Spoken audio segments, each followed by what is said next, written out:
This is by no means the first self-defense tips that can save your life video made. Yet if you watch many of its counterparts, and if you have any intellectual capacity, you will soon realize that most of these videos are nothing short of bullshit. Surely, they may seem sexy and flashy, telling you to hit this trigger point or use your keys as a weapon, but in reality, most of these tips work only in two places: YouTube videos and movies. The true reality of self-defense is much more complicated than a single flashy solution. In fact, most of what self-defense is truly about is self-protection, or in other words, the ability to avoid or de-escalate an attack before it even begins, which at times requires specific knowledge and at other times guidance to the right type of training. Since if one thing can be said without a doubt, it's that not all self-defense courses and methods are created equal. In other words, to bring more sanity to the complicated realm of self-defense, and with the intention to make people actually safer, here's a list of 7 no BS self-defense tips that can really save your life. Number 1. Trust your intuition. Now this may sound as a woo-woo type of advice, especially after all the serious talk at the beginning of this video. But if I could give you only one advice for personal safety, after which you would turn off this video, and I will be certain that you will now be significantly safer, that is the advice to trust your intuition, which in truth is not as woo-woo as it sounds. This advice is suggested by one of the greatest and well-known experts of security, Gavin de Becker, who is responsible for the protection of some of the most influential people in the world, from politics and royal family members to world-level celebrities and more. In his brilliant book, The Gift of Fear, dedicated not only to the most important people in the world, but also for everyone, he stresses the importance of trusting your intuition and your feeling of fear, which in self-defense situations is your subconscious giving you alert signals from the vast amount of information that it collects, which notices potential threat much earlier than the conscious mind, giving you an early, potentially life-saving opportunity to avoid it. One of the greatest mistakes that Gavin describes is ignoring this feeling by saying to yourself that you are just making things up, or in other occasions, act out of politeness despite the internal alert signal, and make decisions which are later abused by the attacker, such as stepping into that elevator with a person that is giving you a bad feeling, or taking a walk through an alley which you feel you shouldn't actually step into.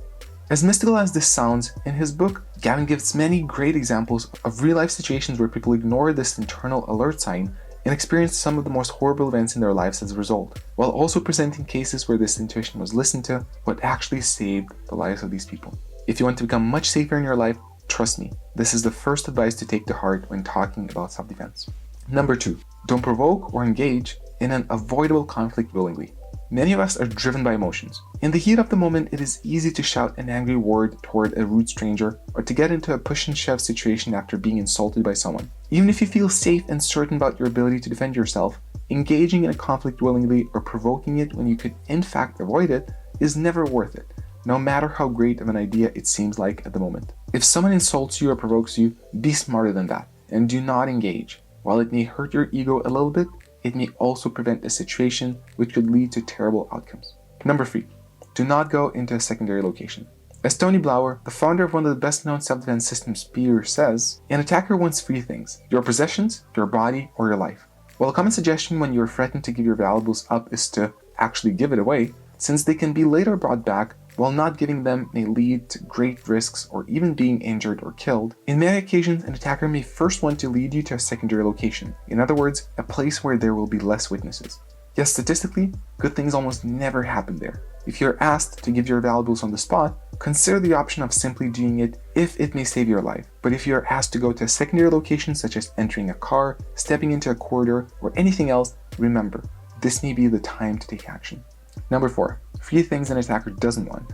If an attacker chooses you as their victim, that means they are sure they will succeed in taking advantage of you, without getting hurt themselves. Or to put it in other words, they are certain of their success. Thinking about it another way, if you were an attacker, would you choose to attack someone who you think will present no danger, or someone who you think will most likely beat you up? You can become a less choosable victim by being more aware, wearing more practical clothes, appearing more confident, and other similar ways. Yet if you were indeed chosen to be attacked, make sure the attackers change their mind along the way and start to regret it. Another idea presented by Tony Blauer is that an attacker does not want 3 things: to get hurt, for things to take too long, or to be captured by police. In a self-defense situation, your job is to make sure all of these 3 things happen. Make it clear that you will be resisting and fighting for your life with everything you've got, and do it if necessary, while making as much noise as possible and making things difficult so that the risk factor would grow, as a result increasing the possibility for attacker to get hurt or caught, eventually leading him to change his mind. Number 5. The power of indignation.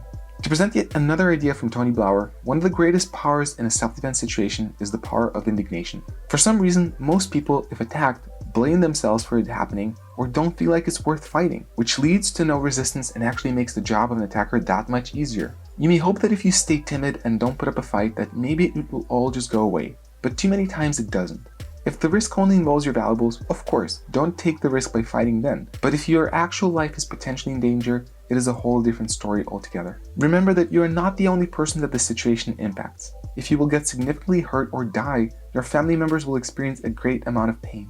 You may leave your children without a parent and your parents without a child. Everyone that benefits or could benefit from what you offer or would offer in the future is threatened at the moment of an attack. Allow this to fuel your realization that you are important and that no one has the right to attack you, and that you must defend yourself not only for yourself, but for everyone that matters to you in your life. This may help you significantly in deciding to resist and defend, giving it everything you've got, as a result turning you into a much more terrifying person, and once again, making it more likely that the attacker will regret choosing you as their victim.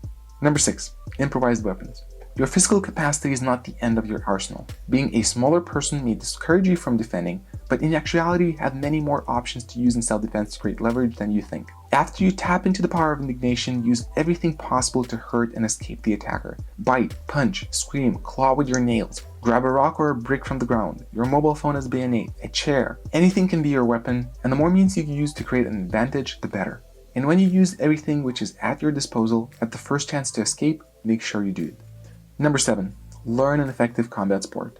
While the previous 6 tips may already turn out to be life-saving, learning effective physical self-defense skills may be a great additional advantage too. As mentioned at the beginning though, not all self-defense courses are created equal. Many of the weekend self-defense courses will teach you a lot of complicated what-if techniques, such as if grabbed, turn the wrist this way, kick this way, etc. But reality is unfortunately much more complicated than that, and in the midst of the adrenaline-packed actual attack, most of these complicated movements will most likely be forgotten.